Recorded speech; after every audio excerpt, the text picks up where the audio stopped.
What if I told you that a single decision, delivered not by a distant monarch, not by parliament, but by a brother, has left Prince Harry in tears, shattered, and cut from the very destiny he was born into? Imagine being raised in the shadow of the throne, told that even though you would never be king, you still held a sacred place in the order of succession, a lifeline back to the institution that shaped your entire existence.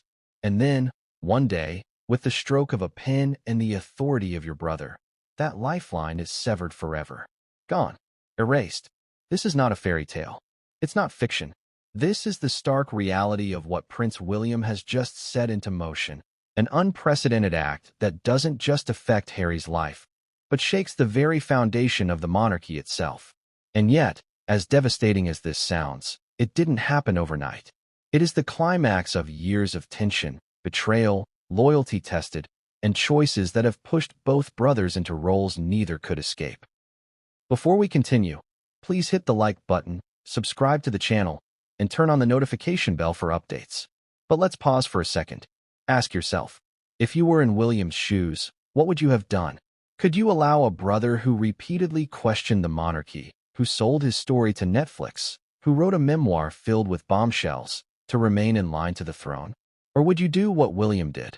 Take the knife, twist it, and cut that bond once and for all. Now picture Harry for a moment. The boy we once saw walking behind his mother's coffin, holding his head down with tears in his eyes. The soldier who served bravely in Afghanistan, determined to make his own mark. The husband who fell in love with an American actress and thought he could build a life of freedom away from palace walls. And now, the man whose royal future has been officially shut. Can you feel the weight of that? Can you imagine the silence that must have filled the room when William told him? The truth is, this story matters now more than ever. Why? Because the monarchy is at a crossroads. King Charles's reign is already clouded by questions of stability, health, and whether he has the charisma to carry the institution into the next generation. William knows his time is coming sooner than he might want to admit. And in that moment, he faces a brutal choice. Do you keep Harry in the line of succession, gambling on his unpredictability, or do you strike him out, ensuring that the monarchy is streamlined, clean, and untouched by scandal? And so William chose. But the consequences are far from simple. This wasn't just a matter of law or tradition. This was personal.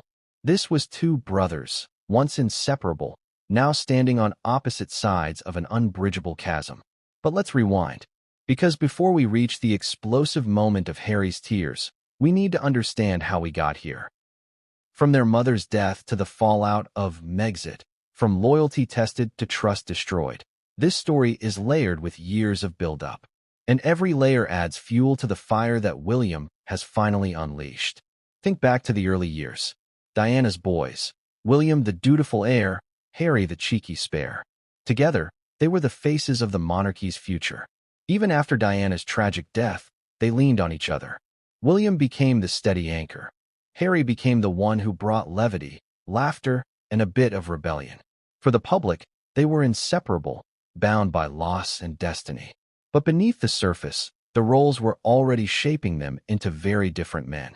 William was taught to carry the burden of the crown, to sacrifice personal desires for duty. Harry? He was told to find purpose, but always with the knowledge that his position existed only because of his brother. Imagine being told, from childhood, that you mattered, but only in relation to someone else. How would that shape your choices? Fast forward to Meghan's arrival. The glamorous American actress who seemed to bring Hollywood sparkle into royal life. At first, the press celebrated her. But soon, fractures began to form. Rumors of clashes with staff, whispers of tension with Kate, headlines accusing Meghan of breaking royal tradition. Harry, fiercely protective of his wife, lashed out against the press and, indirectly, against the family that seemed unwilling to shield them. And William? He saw not just a personal conflict, but a threat to the stability of the monarchy. The Netflix series, the Oprah interview, Harry's memoir Spare, each one widened the gap. Private grievances became global spectacles.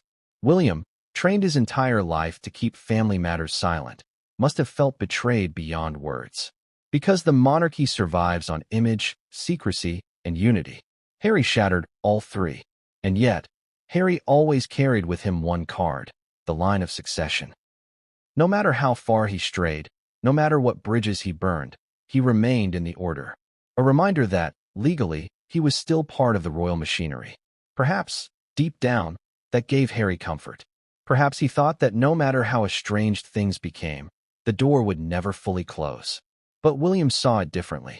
To him, that lingering tie was a liability, a ticking time bomb. Because what if, one day, circumstances changed?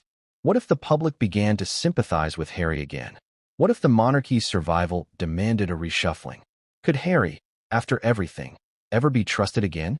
It's in that crucible of history, duty, and brotherhood that William made his move. A move that shocked the world, but, for those who know the history, seemed almost inevitable. And here's the question that lingers. Is this truly about protecting the crown, or about punishing a brother? Was William acting as the heir, or simply as a man who had finally had enough? Because when William told Harry, it wasn't done with ceremony, it wasn't done with fanfare. It was private, intimate, brutal in its simplicity, and the impact was devastating. For Harry, it wasn't just a constitutional shift. It was the final confirmation that he had lost not just his place in the monarchy, but his place in his brother's life. And that's why, when the news hit him, Harry cried. Not just because of the law, not just because of the succession, but because in that moment, he realized something far more painful. He no longer belonged. But what exactly pushed William to this breaking point? Was it Meghan's influence? Was it Harry's betrayal and spare? Or was it something much deeper, tied to promises made long ago to the late Queen Elizabeth II herself? That's the part of the story that takes us from speculation into shocking reality. Because what came next would change everything, and no one saw it coming. Every decision has a breaking point. And for Prince William, that breaking point came not in a public scandal splashed across newspapers, not in a fiery confrontation in front of cameras, but in a quiet, almost ordinary moment, when the weight of betrayal could no longer be ignored. It wasn't one thing. It was an accumulation. A drip, drip, drip of moments that chipped away at the trust between two brothers who were once each other's anchor. William, the heir, raised with an unshakable sense of duty, always looking toward the throne. Harry, the spare, free-spirited, often rebellious, but once fiercely loyal. For years, they balanced each other. But slowly, the balance tipped. And then it snapped. The last straw. That's what insiders have called it. That final moment when William realized, enough is enough. But what was it? Was it the Netflix docuseries where Harry and Meghan bared royal secrets to the world, painting William as cold and uncaring? Was it the Oprah interview, where accusations of racism and neglect landed like daggers on the monarchy's reputation? Or was it Spare, the memoir that tore open decades of private wounds and dragged them into the harsh light of public scrutiny? Let's step back for a moment. Imagine you are William. You've lived your life knowing the crown is bigger than you, bigger than your feelings. You were taught to endure criticism, to stay silent when accused, to smile even when your family is torn apart. And then, your own brother, the one who knows your deepest pains, throws open the palace doors and invites the world in to watch. How would you feel? Betrayed? Exposed? Humiliated? Now imagine watching that same brother continue to benefit from his royal status, despite renouncing the duties that come with it. Still a prince, still in the line of succession, still a lingering shadow in the background of your future reign. That, right there, was the dilemma William could no longer ignore. Because the monarchy isn't just about tradition. It's about perception, trust, stability. And in William's eyes, Harry had become a destabilizing force, a rogue element whose very presence in the line of succession was a liability. The crown thrives on continuity. Harry represented chaos. So when William sat in that private meeting with senior advisors, the decision may not have felt like revenge. It may have felt like necessity. Protect the crown, or watch it crumble under the weight of family drama turned global spectacle. But here's the contradiction. William loves his brother. At least, he once did. The bond they shared in childhood, forged by tragedy after Diana's death, was unbreakable, or so it seemed. And yet, as the years wore on, that bond frayed until it was barely holding. William, carrying the burden of the monarchy. Harry, seeking freedom at any cost. two paths diverging until one could no longer tolerate the other. And that's why this moment matters. It wasn't just about law. It wasn't just about titles. It was personal. The last straw wasn't simply Harry's public attacks. The last straw was the realization that, no matter how much William might want to forgive, Harry could never again be trusted with the crown's future. Think of it like a dam. Pressure building, cracks forming, water seeping through. At first, manageable. But then comes that one drop of water, that one tiny fracture, that breaks the whole structure apart. For William, that drop came in the form of Harry's memoir. Not because it was shocking, though it was, but because it was irreversible. You can't unsay what's been printed. You can't unwrite betrayal. And William knew, from that moment on, there was no going back. So he made the call, not in anger, not in rage, but in cold, calculated duty. To remove his brother from the line of succession. To shut the door on the possibility of Harry ever returning. To protect the crown at the cost of his family. But here's the irony. In doing so, William didn't just protect the monarchy. He confirmed what many had long suspected, that the monarchy will always come before family. And for Harry, that truth was devastating. Because when the news finally reached him, when William looked him in the eye and delivered the words, Harry didn't fight. He didn't scream. He cried. Tears not just for what he lost, but for what he realized. The bond between brothers had been broken beyond repair. But the question still hangs in the air, what exactly was said in that room? What words did William use to deliver the blow that left Harry in tears? And why did this private showdown mark the point of no return? That, my friends, is where this story begins to twist in ways no one saw coming. Because the meeting itself, and what followed, would leave the monarchy forever changed. Royal power is not forged in grand speeches or glittering ceremonies. It is decided behind closed doors, in hushed voices, where the walls themselves seem to lean in and listen. And that's exactly how this chapter of history began, not with a public declaration, but with a private council. Imagine the scene. A dimly lit chamber in one of the royal residences, polished wood gleaming, the scent of history heavy in the air. The advisors, men and women whose families have served the monarchy for generations, sit at a long table. Some shuffle papers, some sip tea, but all of them know what's about to be discussed could alter the monarchy forever. And at the head of it all, Prince William, no longer just the dutiful son, but the heir apparent stepping into his destiny. This was not a casual chat. This was a constitutional matter. Could Prince Harry be formally removed from the line of succession? What laws would need to be considered? What precedent, if any, existed? The British monarchy is ancient, steeped in centuries of tradition, but even it has its rules.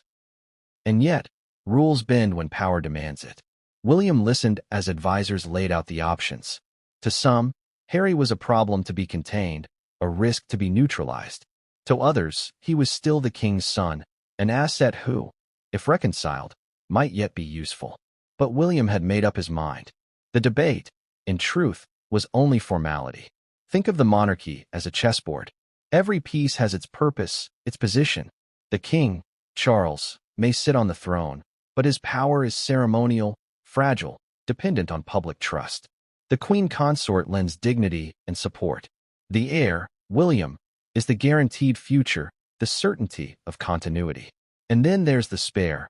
Harry, once a knight on the board, valuable for protection, but now a rogue piece, unpredictable, capable of turning the game into chaos. What happens when a chess piece no longer follows the rules? You remove it from the board. The conversations that unfolded in that chamber were not just legal. They were emotional. Advisors warned William of the risks, the public backlash, the accusations of cruelty, the global headlines painting him as a cold brother. But William pushed back. The crown must endure, he is said to have insisted. And it cannot endure if chaos remains in the line of succession. Do you see the dilemma? If William did nothing, Harry's place in the order remained, a thorn in the side of the monarchy. If he acted, he risked alienating not just his brother, but millions who sympathized with Harry and Meghan. This was no simple choice. This was the kind of choice that defined kingship itself. And then came the moment no one expected. William revealed that he had already been in contact with constitutional experts. He wasn't seeking permission. He was announcing a course of action. That's the difference between a prince and an heir, between a brother and a future king. The decision was made long before the council gathered. This meeting was simply the stage where William's resolve became fact. The tension in the room was palpable. Some advisors exchanged uneasy glances. One reportedly warned that such a move might haunt the monarchy for generations. Another insisted that the monarchy had survived worse: abdications, scandals, wars. This was, in their view, a necessary evolution. But here's where the story takes a darker twist. Before William could move forward, he asked for documents. Private files, letters, records that no one expected him to bring to the table. These papers, according to whispers, contained insights into the late Queen Elizabeth's thoughts about Harry's future. Imagine the silence in that room as William placed those papers on the table. Suddenly, this wasn't just his decision. It was framed as an act of continuity, honoring the Queen's legacy. And yet, even then, there was doubt. Some argued that cutting Harry out could backfire, driving him further into America's embrace, fueling Meghan's narrative of victimhood, and giving the press endless ammunition. William listened, nodded, but stood firm. It was not rage that drove him. It was cold determination. The sense that the monarchy could not afford another decade of Harry's shadow haunting every event, every coronation, every public appearance. And so, with the advisors reluctantly aligned, the plan moved forward. The wheels of history began to turn. And Harry, hundreds of miles away, had no idea that in that very moment, his royal destiny was being erased. But before William could finalize the process, before ink could meet paper, he took one more ruthless step. A step that would drag his brother into the heart of the storm and ensure there was no turning back. And what that step was, no one in that council chamber dared predict. Every decision in the monarchy carries with it a ghost. And in this case, the ghost that haunted William's every move was none other than his grandmother, Queen Elizabeth II. The late Queen loomed large in the shadows of this moment. Even gone, her presence was felt in every whisper of counsel, every tradition invoked, every decision measured against the unshakable question: what would Elizabeth have done? Because let's be clear, William may have been the one to sit at the head of the table, but the Queen's shadow was still in the room.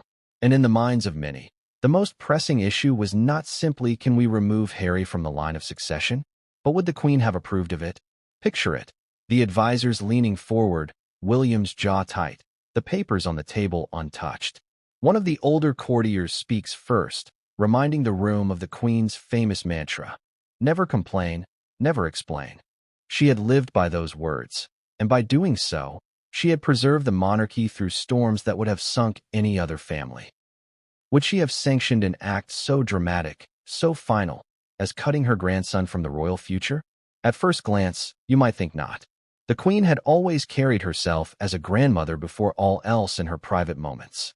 She loved her grandchildren, even when they faltered. After all, wasn't she the one who ensured that Harry and William had as normal a childhood as possible after Diana's death? Didn't she go out of her way to protect them from the worst of the paparazzi frenzy? And hadn't she, in those early days of Harry's marriage, welcomed Meghan with warmth and patience? But here's the contradiction. While the Queen was loving, she was also utterly ruthless when it came to protecting the crown. She may have shielded Harry, but she never shielded him from duty. Remember how swiftly she acted when Edward VIII abdicated? She never let the monarchy appear vulnerable, never let scandal define the institution. And in her later years, she spoke often, privately, of the need for a slimmed-down monarchy, one that could survive the modern world. Did she mean to include Harry in that vision, or exclude him? This is where the story takes an even more dramatic turn. Because William, determined to frame his decision not as personal vengeance, but as continuity with the Queen's vision, is said to have consulted her private letters. Yes, handwritten notes, reflections, possibly never meant for public eyes, where the Queen spoke candidly about her fears for the monarchy's future. Imagine William reading those words. His grandmother, the monarch he revered, quietly admitting that Harry's choices had troubled her, that his departure to America had wounded the institution. She may not have written "remove him," but in her careful, precise way, she made clear that the crown came first. Always first.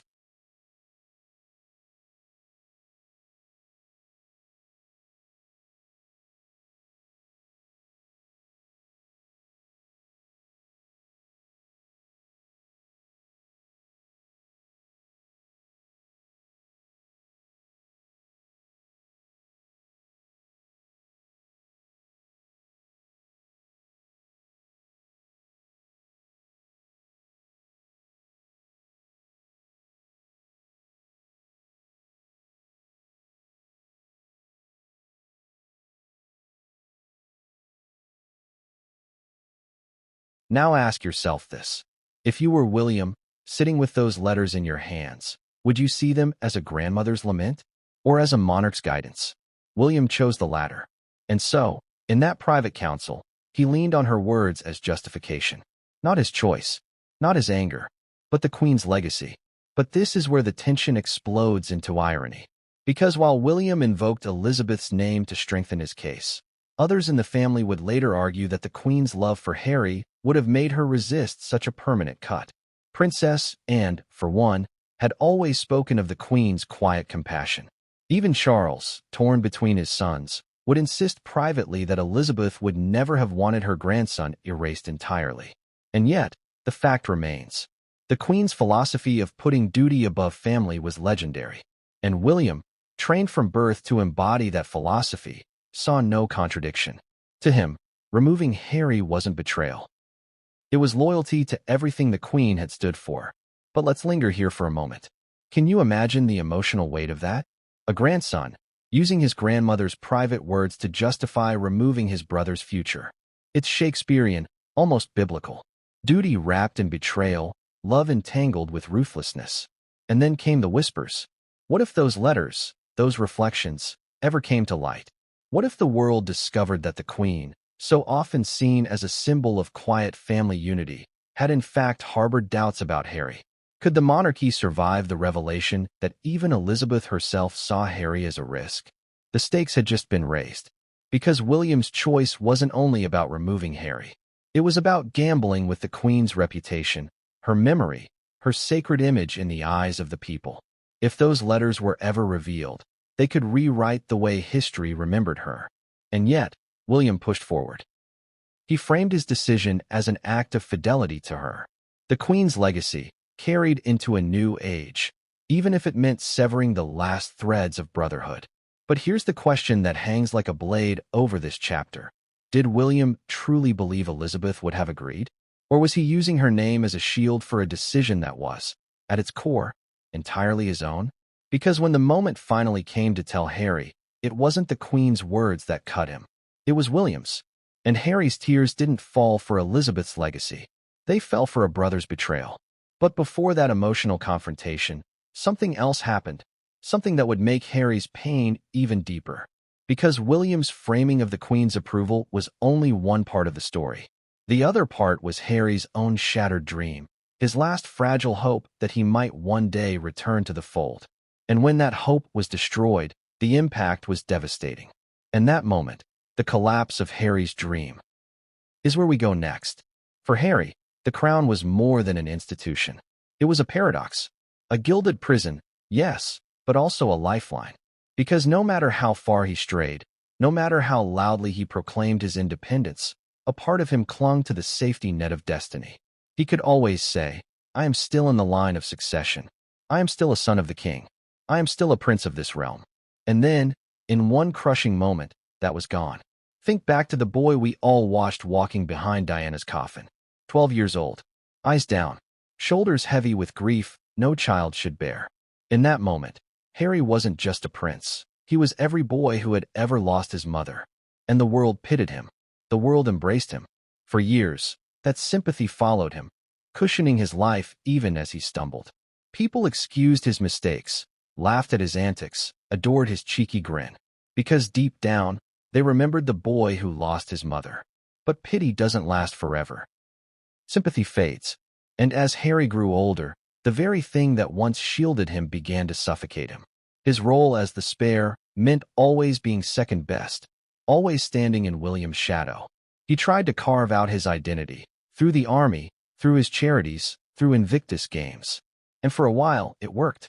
He became the soldier prince, the hero prince, the fun-loving royal who connected with the public in a way William never quite could. But the ghost of duty was always there. The line of succession was both a chain and a compass. Harry hated it, but he needed it. Because without it, what was he? Enter Meghan. For Harry, she was freedom personified. Independent, outspoken, unafraid of the palace machine.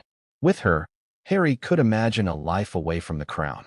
And yet, even in California, even on the Oprah stage, even while signing deals with Netflix and Spotify, Harry never renounced his birthright. He left the firm, but he didn't leave the line. That thin, invisible thread tethered him still to the monarchy. And then William cut it. When the news reached Harry, it was not just a political maneuver. It was the shattering of his last illusion. He could no longer say, "One day, I might return." He could no longer tell himself that the door, however small, was still ajar. The door was slammed shut, locked, and the key thrown into the Thames. So picture the scene. Harry in Montecito, surrounded by luxury, but suddenly feeling like an exile in his own story. His phone buzzes. The message is short, clinical, unmistakable. He reads it once, then again, and again. The words blur. His breath catches. For a moment, he doesn't believe it. And then the realization sinks in like lead. Gone. His place in history, gone. His safety net, gone. His last thread of connection to the family he once swore he'd die to protect, gone. Tears don't come easily to a man hardened by war, by scrutiny, by years of being labeled despair. But in that moment, Harry cried. Not for titles, not for pomp and circumstance, but for the loss of identity, for the recognition that he no longer had a place, not even as backup. Let's pause here and ask, what would you do if the one thing that defined your existence, your role in a family, a career, a destiny, was stripped away? Would you feel relieved? Or would you feel abandoned? Harry's tears weren't just sadness. They were panic. Because without the monarchy, who was he? A celebrity? A husband? A father? Yes, but not a prince in the way that mattered. Not a royal with a future. And Meghan? Her reaction, insiders say, was fury. To her, this was confirmation of the hostility she had always claimed lurked within the palace walls. But for Harry, it was deeper. It wasn't about Meghan. It wasn't even about William. It was about losing the only part of himself that had anchored him since childhood. The irony is sharp. Harry left to escape the monarchy, yet the monarchy defined him more than he ever admitted. And when William cut him out, it wasn't just the end of his royal chapter. It was the erasure of his royal identity. But here's the twist that makes this moment even more crushing. Harry wasn't cut for what he might do. He was cut for what he had already done. The memoir, the interviews, the relentless public attacks. His own words built the gallows on which his royal future now hung. He had authored his downfall without realizing it. And yet, did William see the tears? Did he feel a pang of brotherly guilt? Or did he look Harry in the eye and see only a man who had forced his hand? That's the question history will ask. Because while Harry sat in Montecito, grieving the death of his royal destiny, William was already preparing the next move. And what came next didn't just sever a brotherhood. It poured gasoline on an already raging fire. Because Meghan's fury and her next step would make this battle even more explosive. Was Harry really the target? Or was Meghan the spark that ignited the entire fire? That question cuts straight to the heart of this chapter. Because while William's decision to erase Harry from the line of succession was framed as a constitutional necessity, many inside and outside the palace whispered the same thing. This was really about Meghan. Think about it. Before Meghan, Harry was rebellious. Yes, sometimes careless, often impulsive, but still firmly inside the royal circle. He was the cheeky younger brother, the soldier prince who went to war, the man the British public forgave time and time again. But once Meghan entered the picture, the narrative shifted. Suddenly Harry wasn't just reckless. He was seen as a man under influence. And that's the dangerous thing about influence. In William's eyes, Meghan didn't just stand beside Harry. She pulled him away. Away from family, away from duty, away from everything the monarchy stood for. Was it love? Was it manipulation? Or was it simply a man desperate to protect the woman he adored, even at the cost of his legacy? Let's rewind for a moment. When Meghan first joined the royal family, the world buzzed with excitement. An American actress marrying into the monarchy? It was a modern fairy tale. The press loved her at first, but soon cracks formed. Rumors swirled about screaming matches with staff, clashes with Kate, and a diva-like approach to royal tradition. And Harry, fiercely protective, almost combative in his defense, chose her side over his family's. That choice would echo louder than he could have imagined. Every time Meghan was criticized, Harry doubled down. Every time the tabloids attacked, Harry pushed back harder. In William's view, this wasn't just loyalty, it was recklessness. The more Harry fought for Meghan, the more he alienated himself from the monarchy. And the more he alienated himself, the clearer it became to William. The crown couldn't afford the chaos Meghan brought. Now, let's talk about the Oprah interview. A global stage. Cameras rolling. Meghan, calm but devastating in her accusations. Claims of racism. Claims of neglect. Claims that the palace had failed her in her darkest moments. And beside her, Harry, nodding, confirming, supporting. That broadcast wasn't just television. It was a nuclear bomb aimed straight at the monarchy's reputation. For William, that interview wasn't simply betrayal. It was humiliation. Imagine being raised in a family where silence is sacred, where you're taught to endure quietly, and then seeing your brother tear down that wall on primetime TV. To William, that wasn't Harry speaking. That was Meghan's influence. And then came Spare. Page after page of grievances, secrets, and personal jabs. Harry revealed private conversations. He exposed arguments. He painted William as a cold, sometimes violent brother. And Meghan's fingerprints were all over it, at least in the palace's perception. Was she the ghostwriter of Harry's anger? Or simply the one who encouraged him to tell his truth? Either way, the damage was catastrophic. So when William sat in that private council, staring at the decision that would change everything, he wasn't just thinking about Harry. He was thinking about Meghan. About the way she had turned a prince into a rebel, a soldier into a critic, a spare into a liability. And here's the irony. Harry thought he was protecting Meghan. But to William, it looked like Meghan was destroying Harry. And if Harry was beyond saving, then cutting him from the line of succession was the only way to protect the monarchy itself. But let's step into Harry's shoes for a moment. Imagine realizing that your entire royal identity is being erased not just because of what you did, but because of who you love. The very woman you left everything for, the woman you fought your family for, was also the reason your brother chose to close the door on you forever. That's not just political betrayal. That's heartbreak. And Meghan? Her reaction was predictable, and yet more explosive than anyone expected. She didn't weep quietly. She didn't beg for reconciliation. She seethed. To her, William's move wasn't about the monarchy. It was about silencing her. And the whispers in Hollywood circles suggest she vowed not to stay silent. Interviews, speeches, memoirs. A counterattack was brewing. Which brings us to the real question. Was William prepared for Meghan's retaliation? Did he truly believe that cutting Harry out would end the chaos? Or did he underestimate the fury of a woman who felt wronged by the most powerful family in Britain? Because Meghan's fury wasn't just personal. It was strategic. And when she made her next move, it would send William's already fragile plans spiraling in ways even he didn't see coming. But before that storm hit, another question had to be answered. Where was King Charles in all of this? Was he the silent monarch, nodding in approval of William's decision? Or was he the torn father, watching his sons destroy each other in real time? That's the part of the story that turns from personal betrayal to royal tragedy. And Charles's role may be the most shocking of all. Where was King Charles in all this? Silent on the surface, yes, but silence does not mean absence. Behind the palace walls, the king was not merely a bystander. He was a father torn between two warring sons, and a monarch trying to safeguard the institution he had waited his entire life to inherit. And when William moved to erase Harry from the line of succession, Charles's role became both crucial and heartbreaking. Imagine Charles at this moment. The man who once waited longer than any heir in history to ascend the throne, finally wearing the crown, but already burdened by scandal, whispers about his health, and doubts about his strength as king. He had fought for legitimacy all his life, from the shadow of Diana to the long years when Camilla was branded a villain. Now, at last, he was sovereign. And yet, his sons were tearing the monarchy apart before his eyes. Charles knew what William was planning. There is no scenario in which William would move forward without consulting him. But what did Charles really say when confronted with his son's determination to cut Harry out forever? Insiders describe a man deeply conflicted.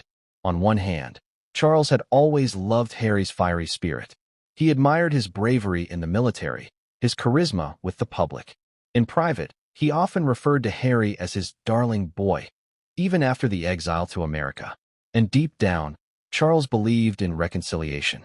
He still hoped for a moment when Harry might walk back through the palace gates, willing to mend broken bonds. But on the other hand, Charles was king now. He was no longer just a father. And the monarchy he had waited decades to lead was fragile.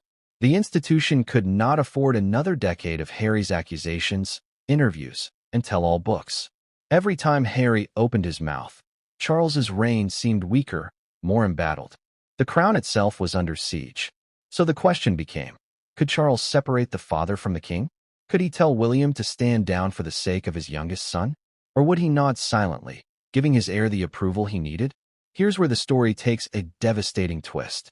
According to whispers from those closest to the family, Charles did not resist William's plan. He did not forbid it. Instead, he gave what one aide called a reluctant blessing. Not enthusiastic, not eager, but a weary acknowledgement that perhaps William was right. The monarchy had to come first, even if it meant sacrificing his own son. Think about that. A father effectively agreeing to erase his child's royal destiny. A monarch choosing the crown over blood. The irony is almost unbearable.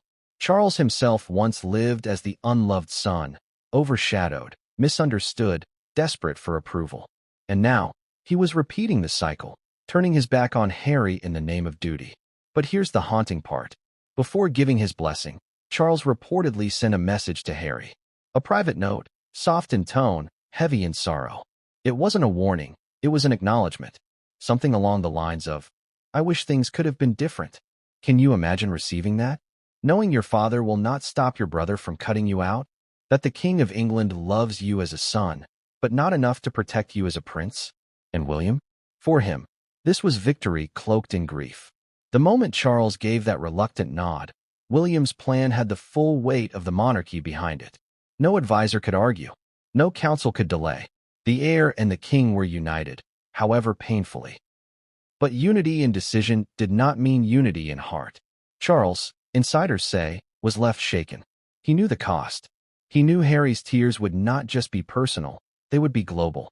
The image of a son cast out by his father and brother would haunt his reign, just as Diana's shadow once haunted him. Still, he allowed it. Still, he let William strike the final blow. And in doing so, Charles revealed a truth that cuts to the very core of monarchy. Kings cannot be fathers first. They can only be sovereigns. But here's the cliffhanger that makes this story even darker. When Charles gave his reluctant approval, he didn't just enable William's plan. He added a detail of his own. A suggestion that would make the removal even more final, even more devastating to Harry. And when William carried out that addition, the confrontation between the brothers would explode into something no one in the palace could have imagined. Because what Charles whispered into William's ear would leave Harry pale with disbelief. No cameras, no flashing lights, no carefully worded press releases. Just two brothers in a room, the air thick with years of resentment, unspoken pain, and the weight of a decision that would end their bond forever. This was the final showdown between William and Harry, the confrontation that history will one day remember as the moment brotherhood died. Picture it. William, stiff-backed, his voice cold, every syllable measured. Harry, restless, his emotions raw and barely contained. For years, their conversations had been tense, but this one was different. This wasn't about reconciliation. It was about severance. It was the meeting where William delivered the words Harry never thought he would hear. "You're out. You will no longer be in the line of succession." Let that sink in. A brother, not a monarch, not a parliament, telling another brother, "You are erased from our shared destiny." Can you imagine the sting of those words? Harry, by all accounts, didn't take it calmly. At first, he laughed bitterly. He thought William was bluffing. He accused him of posturing, of trying to intimidate him into silence. "You can't erase blood," Harry spat. But William wasn't bluffing. He wasn't posturing. He was delivering the decision already blessed by Charles, backed by advisors, and etched into the course of the monarchy's future. And then the reality hit. Slowly, painfully, Harry's laughter turned to silence. His silence turned to trembling anger. And his anger, eventually, turned to tears. Imagine that moment. The boy who once clung to William's hand at Diana's funeral, now staring at his brother across the chasm of duty and betrayal. "How could you?" Harry whispered, his voice cracking. "After everything we've been through, how could you?" William didn't flinch. His eyes, cold steel, stayed fixed on Harry. "I had no choice. You made it impossible." Those words cut deeper than any official decree could. To Harry, they weren't just about succession. They were a judgment, a condemnation. His own brother declaring him unfit to stand alongside the monarchy they were both born into.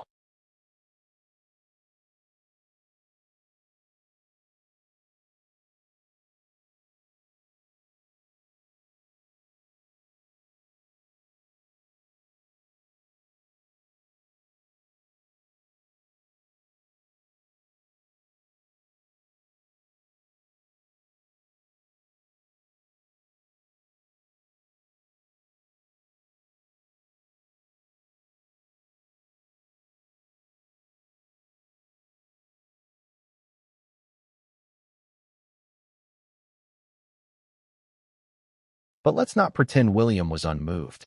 Beneath that calm exterior, he was battling his own storm.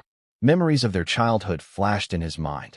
The laughter, the secrets, the unspoken promise that they would always stand together, no matter what. But William wasn't speaking as a brother in that room. He was speaking as a king in waiting. And the crown doesn't have room for sentiment. The argument escalated. Harry accused William of jealousy, of bowing to the courtiers, of letting the palace machine dictate his every move. William fired back, reminding Harry of Spare, of the interviews, of the relentless attacks that had dragged the monarchy through the mud. Each accusation was another dagger, each retort another scar. And then, silence. Harry broke it first, his voice low, hoarse, almost unrecognizable. "You've killed her memory." He didn't say Diana's name, but William knew. The implication was clear. Harry believed that by cutting him out, William had betrayed their mother's legacy, the legacy of love, of family, of protecting each other against the world. And that sentence, those 5 words, hit William harder than any scream or insult. For a split second, William faltered. His jaw tightened, his eyes blinked too quickly, but the heir's mask snapped back into place. He couldn't let emotion undo what had to be done. Not now. Not ever. Harry's tears came then, hot and bitter. But they weren't just tears for his lost title. They were tears for a lost brother, a lost bond, a lost family. And William? He stood, silent, letting Harry cry. He didn't console him. He didn't reach out. He didn't even offer a word of comfort. He simply turned toward the door, his decision final, his face unreadable. But before he left, Harry said something that froze William in his tracks. Something so shocking, so gut-wrenching, that even William, stone-faced heir of the monarchy, turned pale. What Harry said in that moment would not only redefine their brotherhood, it would ignite a chain of reactions that shook the entire palace to its core. And that revelation, my friends, is where this story explodes into an entirely new dimension. The crown doesn't exist in silence. It doesn't hide in shadows. It lives, breathes, and survives under the constant, piercing gaze of the world's press. And when the news broke, when whispers turned into headlines, that Prince Harry had been cut from the royal line of succession, the fallout was immediate, brutal, and global. The British tabloids were the first to pounce. Within hours, front pages screamed betrayal and heartbreak. "William erases Harry," blared one. "The Spare no more," declared another. Photographs of Harry looking weary in California were splashed alongside icy portraits of William in regal attire. The contrast was deliberate, the banished prince versus the future king. But the coverage wasn't one-sided. Some newspapers applauded William, painting him as decisive, strong, the heir who finally put duty above family drama. Others were savage, accusing him of cruelty, of destroying the last fragile threads holding the brothers together. The heir who broke the Spare, one columnist sneered. Then came the international press. In America, where Harry and Meghan had carefully built their brand, the tone was far different. Morning talk shows framed Harry as the victim, a man punished for loving the wrong woman, for daring to speak his truth. Is this justice or just jealousy? One anchor asked, her voice dripping with indignation. Oprah's old clips resurfaced. Meghan's words about feeling silenced and unprotected were replayed as though prophetic. And social media? It erupted. Twitter, Instagram, TikTok, millions of voices, millions of opinions, memes, hashtags, and fury. Hashtag Justice for Harry trended alongside hashtag Protect the Crown. Some users flooded timelines with clips of young Harry laughing with William, set to sad music, lamenting the death of brotherhood. Others mocked Meghan, posting sarcastic captions about Hollywood royalty not being enough. The divide was clear: Team Harry or Team William. Neutrality was impossible. But the public fallout wasn't just media spin. It was personal. Fans who once adored the royal brothers together began taking sides like never before. Families argued at dinner tables. Online forums seethed with debates. Was William a hero or a villain? Was Harry a martyr or a traitor? The monarchy itself became the centerpiece of a culture war stretching across continents. And the palace? It remained silent. No official statement. No confirmation, no denial.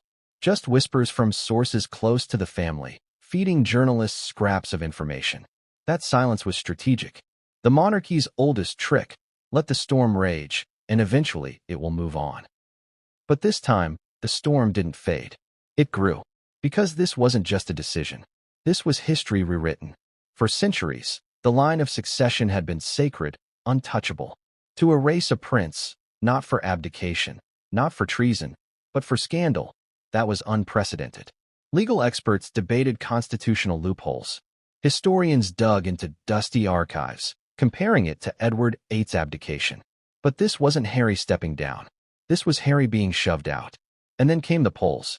In Britain, surveys revealed a divided nation. Older generations largely backed William, praising him for his strength. Younger generations sided with Harry, condemning the monarchy as archaic and heartless.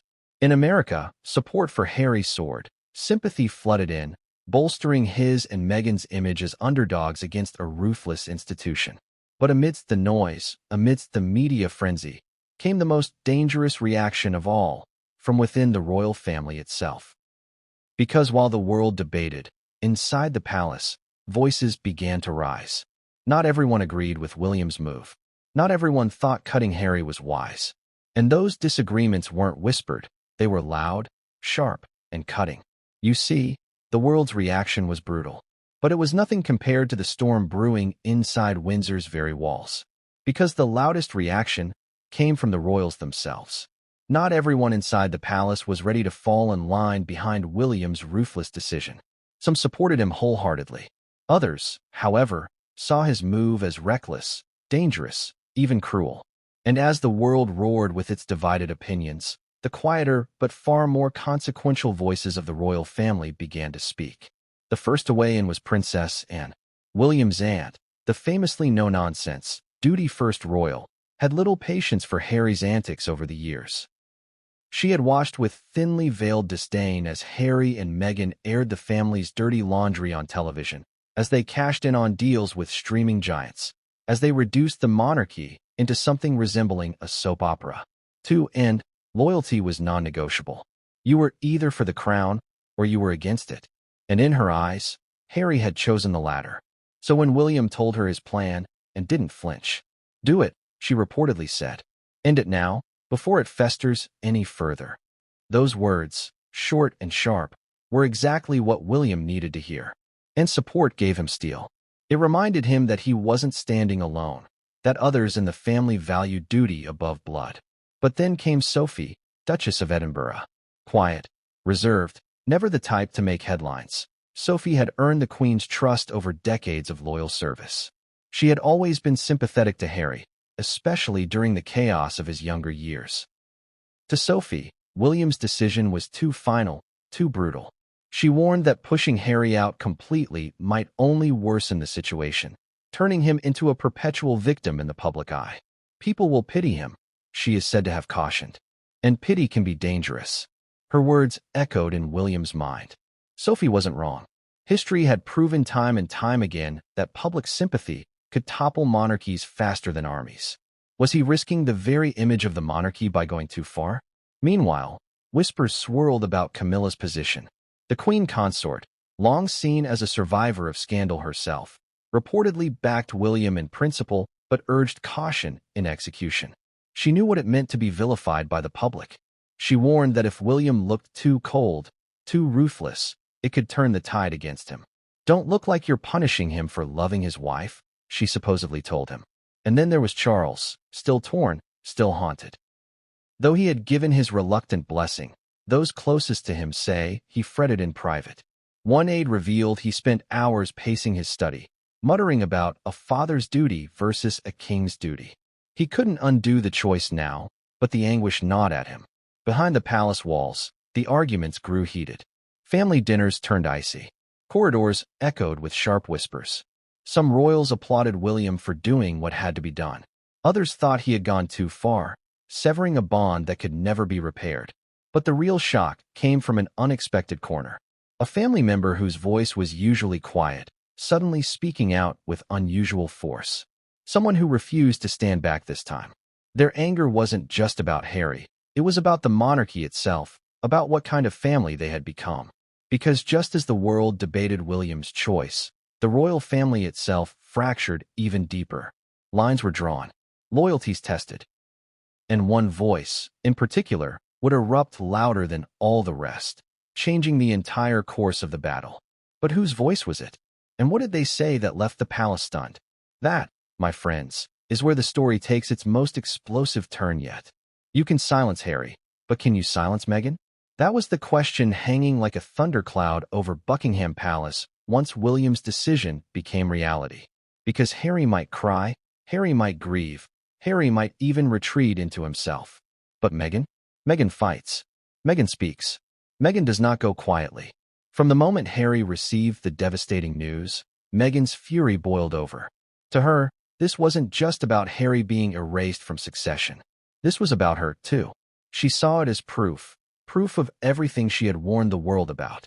The coldness of the institution, the cruelty behind the smiles, the willingness of the monarchy to protect itself at any cost, even if it meant destroying one of their own. Imagine the scene in Montecito. Harry slumped in silence, tears still raw on his face. Meghan pacing the room, her voice sharp, her words quick, each one slicing through the air. They'll never stop, she tells him. This is who they are. This is what they've always been. Her rage isn't quiet, it's electric. And she knows exactly what comes next. Meghan has always understood the power of narrative. She's an actress, a storyteller, a woman who knows how to control a stage. And William, by making this move, had just handed her the most powerful script of all, her husband, the broken prince, cast out by his own blood. Victimhood had never looked more compelling. Rumors spread quickly through Hollywood circles. Meghan was already making calls. Advisors, agents, producers, people who could amplify her voice, people who could make sure the world heard her side before the palace's silence swallowed the story whole. She wasn't going to let William own the narrative. Not this time. And then came her first words. Not in a prepared statement, not in a press release, but in a carefully leaked conversation to a trusted journalist. Her voice, calm yet cutting, delivered a line that sent shockwaves across both sides of the Atlantic. If they think they can erase Harry, they'll have to erase me too. Do you hear the defiance in that? Meghan wasn't just reacting, she was declaring war. And that war wasn't confined to the tabloids. It was global.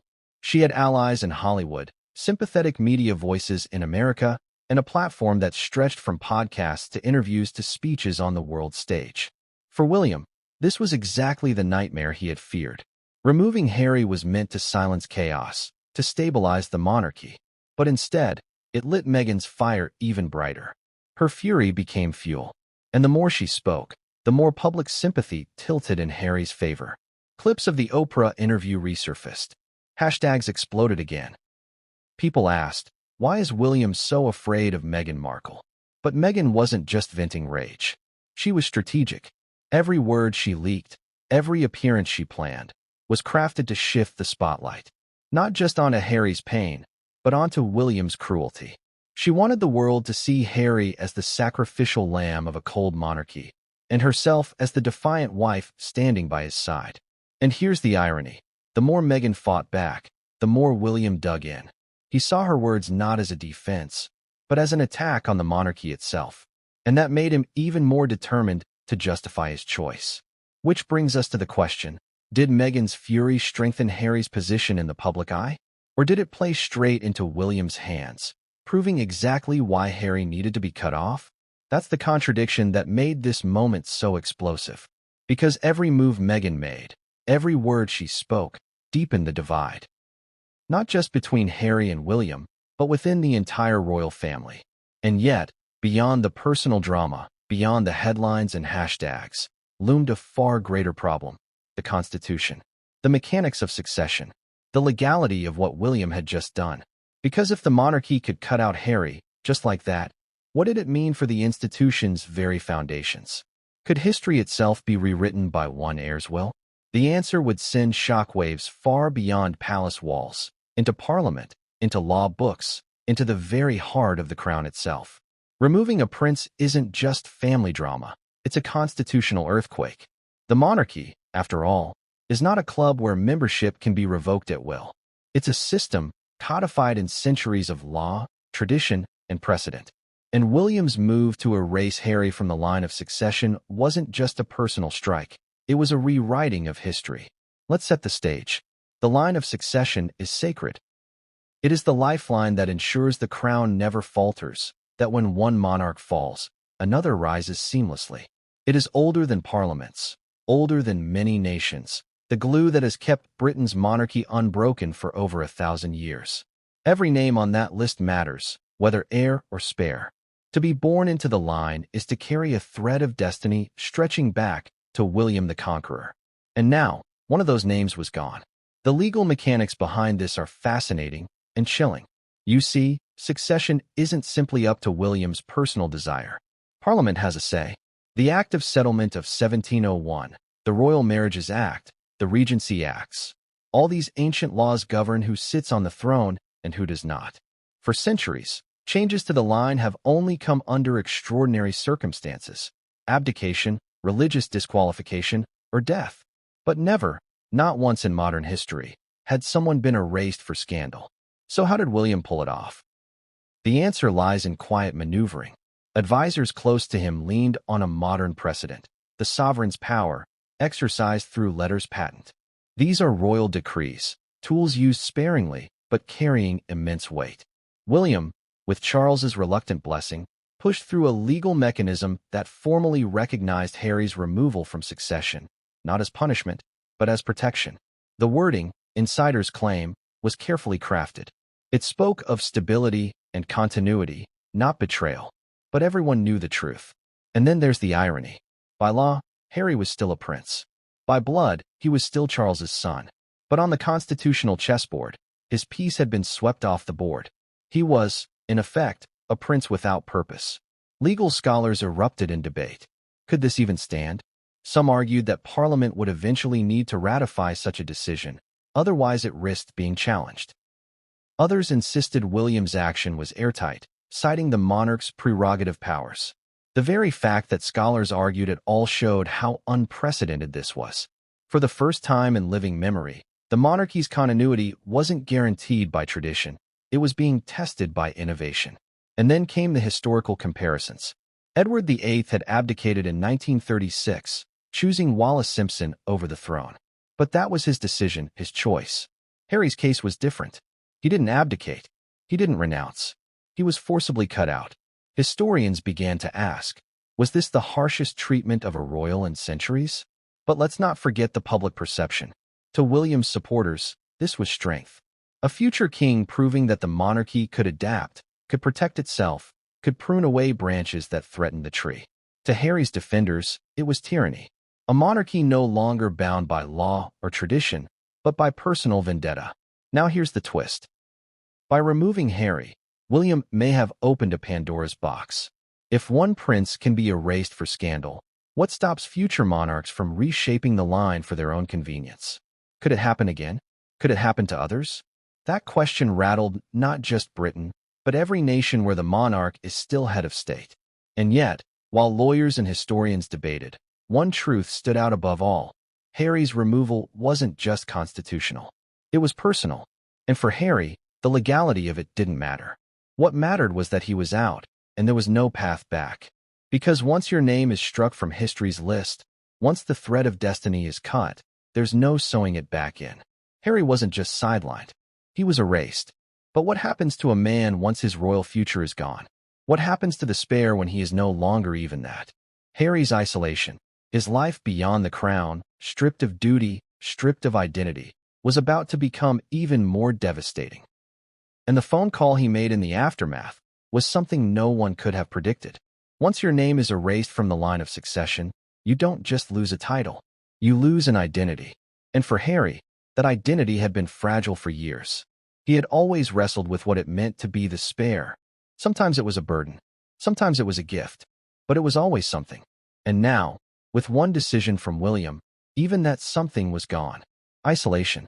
That's the word insiders used to describe Harry's state of mind after the cut.